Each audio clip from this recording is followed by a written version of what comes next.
درود پاک پڑھنے کے بے شمار فضائل و برکات ہیں. بہت خوبصورت خوبصورت احادیث فضائل درود میں ملتی ہیں. اللہ کے حبیب صلی اللہ تعالی علیہ وسلم فرماتے ہیں من صلی علیہ صلاۃ واحدۃ صلی اللہ علیہ عشرہ. میرے آقا فرماتے ہیں جس نے مجھ پر ایک بار درود پاک پڑھا اللہ تعالیٰ اس پر 10 رحمتیں نازل فرماتا ہے. پھر نبی پاک فرماتے ہیں ومن صلی علیہ عشرا، جس نے مجھ پر 10 بار درود پاک پڑھا صلی اللہ علیہ مئتا، اللہ اس پر 100 رحمتیں نازل فرماتا ہے. پھر آگے بڑی پیاری بات فرمائی ومن صلی علیہ مئتا، جو مجھ پر 100 بار درود پاک پڑھے کتب اللہ بین عینیہ، اللہ اس کی دونوں آنکھوں کے درمیان لکھ دیتا ہے براءۃ من النفاق و براءۃ من النار، کہ یہ بندہ دوزخ کی آگ سے اور نفاق سے بری ہے، آزاد ہے. پھر آگے فرمایا وَأَسْكَنَهُ اللَّهُ يَوْمَ الْقِيَامَةِ مَعَ الشُّهَدَاءِ، اور اس بندے کو قیامت کے دن شہیدوں کے ساتھ اٹھایا جائے گا. ذرا غور کیجئے، ایک درود پر 10 رحمتیں. ہم کام کاج پر جائیں، کھیتوں میں جائیں، اپنی نوکری پر جائیں، گھر سے باہر نکلیں، اسکول جائیں، اور اگر درود پڑھتے پڑھتے جائیں تو ہر ایک درود پر 10 رحمتیں ملتی ہیں. اب آپ چاہتے ہیں کہ اللہ کی رحمتیں میرے ساتھ رہیں، میری حفاظت رہے، میرے ساتھ کوئی مشکل نہ ہو، تو صبح و شام درود پاک پڑھنا ہے. اور درود پاک پڑھنا اتنا مشکل نہیں ہے، بڑے آسان آسان درود پاک ہیں. میں جیسے ابھی پڑھا رہا تھا، آپ ایک بار پھر مل کر پڑھ لیں. الصلاۃ والسلام علیک یا رسول اللہ. کتنا آسان درود پاک ہے، یاد کر لیں، پڑھتے رہا کریں.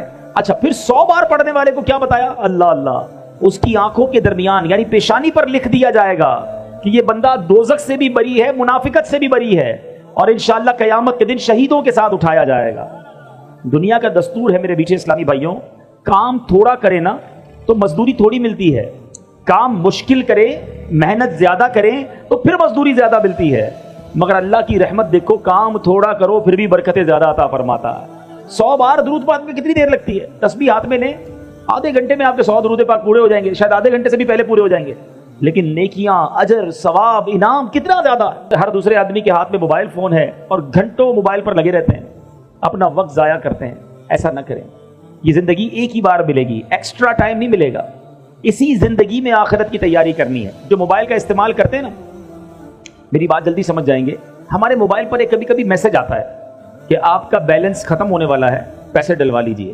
آتا ہے نا میسج. انٹرنیٹ اگر پیکج لیا ہے تو پھر میسج آئے گا کہ انٹرنیٹ پیکج ختم ہونے والا ہے، تھوڑا ہی رہ گیا ہے، جلدی سے پیسے ڈلوا لیجئے. اب جس کے پاس پیسے ہوتے ہیں وہ ڈلوا لیتا ہے. لیکن زندگی ختم ہونے سے پہلے کوئی میسج نہیں آئے گا کہ جناب آپ کی زندگی 1 مہینہ رہ گئی ہے، اب آخری 15 دن ہے، توبہ کر لیجئے. اب 1 ہفتہ رہ گیا ہے، اللہ کو راضی کر لیجئے، اب سجدے کر لیجئے، اب توبہ کر لیجئے. نہیں، کوئی میسج نہیں آئے گا، کوئی پیغام نہیں آئے گا. بندہ صبح گھر سے نکلتا ہے، بعض اوقات گھر والوں کو کہہ کر جاتا ہے کہ یہ والا کھانا بنانا، رات آ کر کھاؤں گا، یہ والے کپڑے استری کر کے رکھنا، رات دعوت میں جانا ہے، پہن کر جاؤں گا.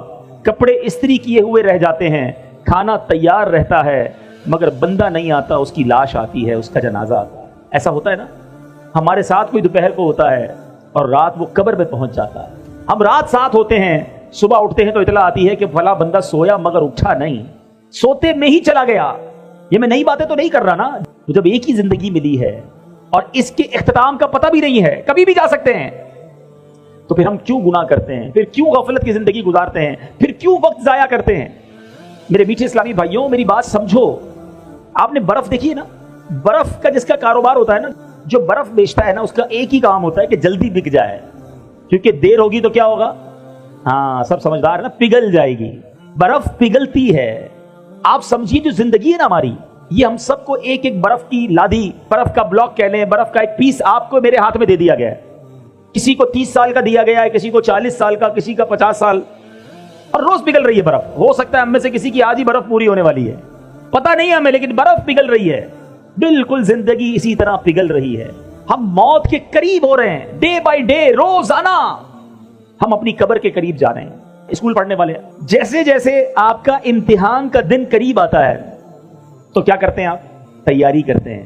جتنا امتحان قریب آتا ہے اتنی ٹینشن شروع ہو جاتی ہے. 5 ایئرس پیپر، 5 سالہ پیپر، کسی سارا سال جس طالب علم کو نہیں پوچھتے اسی کو ڈھونڈ رہے ہوتے ہیں کیونکہ وہ قابل ہے، اس نے سبق یاد کیا ہوتا ہے، اس کے بعد نوٹس بنے ہوئے ہوتے ہیں. بندہ کہتا ہے اس کو پکڑو، اس کو سبق آتا ہے، وہ سکھا دے گا. امتحان میں 1 ہفتہ رہ جائے، اب رات کو نیند نہیں آتی، اب ساری رات تیاری، ایسا ہی ہے نا، صبح امتحان ہو، وہ رات تو ساری ٹینشن میں گزری ہماری۔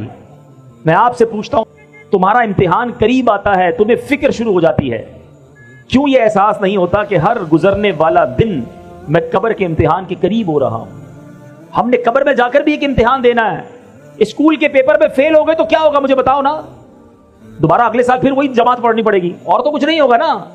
لیکن قبر کے امتحان میں جو فیل ہوا نا، اس کو ایسا نہیں ہوگا کہ دوبارہ سپلیمنٹری ضمنی پیپر دینے کا موقع دیا جائے گا، نہیں، ادھر امتحان ہوا، ادھر فیل ہوا، ادھر جہنم کا عذاب شروع ہو گیا۔ یہ ایک ہی بار دینے کا موقع ملے گا، سمجھو بات۔ میں نے بھی وہ امتحان دینا ہے، آپ نے بھی وہ امتحان دینا ہے۔ 5ویں جماعت، 6ٹھی جماعت، 8ویں جماعت، 10ویں جماعت، گریجویشن، ایف اے، اس کے امتحان کی کتنی فکر، جس کا پیپر سلیبس بھی پتا ہے، تاریخ بھی پتا ہے، کس تاریخ کو ہوگا، کتنے بجے ہوگا، یہ بھی پتا ہے، مگر ایک امتحان ایسا ہے جو آج بھی ہو سکتا ہے، کل بھی ہو سکتا ہے، اس کی تیاری کی کسی کو پرواہ نہیں ہے، کوئی سوچتا بھی نہیں ہے اس کے بارے میں کہ میں اس امتحان میں کامیاب ہوں گا کہ نہیں ہوں گا۔ یہ کیسی غفلت ہے، یہ کیسی سستی ہے۔ اے میرے نوجوان، بڑی تعداد میں ماشاءاللہ میں دیکھ رہا ہوں، بہت بڑی تعداد میں نوجوان ہیں، آپ سب نوجوان ہیں، اپنی آخرت کی فکر کیوں نہیں کرتے؟ کیوں اللہ کو ناراضی والے کام کرتے ہیں؟ چلتے پھرتے اٹھتے بیٹھتے درود پڑھتے رہیے، رحمتیں نازل ہوں گی۔ ایک درود پڑھیں 10 نیکیاں بھی ملتی ہیں، 10 گناہ بھی معاف ہو جاتے ہیں۔ فائدہ ہے نا، گناہ بھی تو کر رہے ہیں، وہ معاف ہو جائیں گے، توبہ بھی کرتے رہیں، گناہ بھی انشاءاللہ معاف ہوں گے۔ درود پاک پڑھیں گے انشاءاللہ، ایک بار محبت سے درود پاک پڑھ لیں، صلو علی الحبیب صلی اللہ تعالی علی محمد صلی اللہ علیہ وسلم۔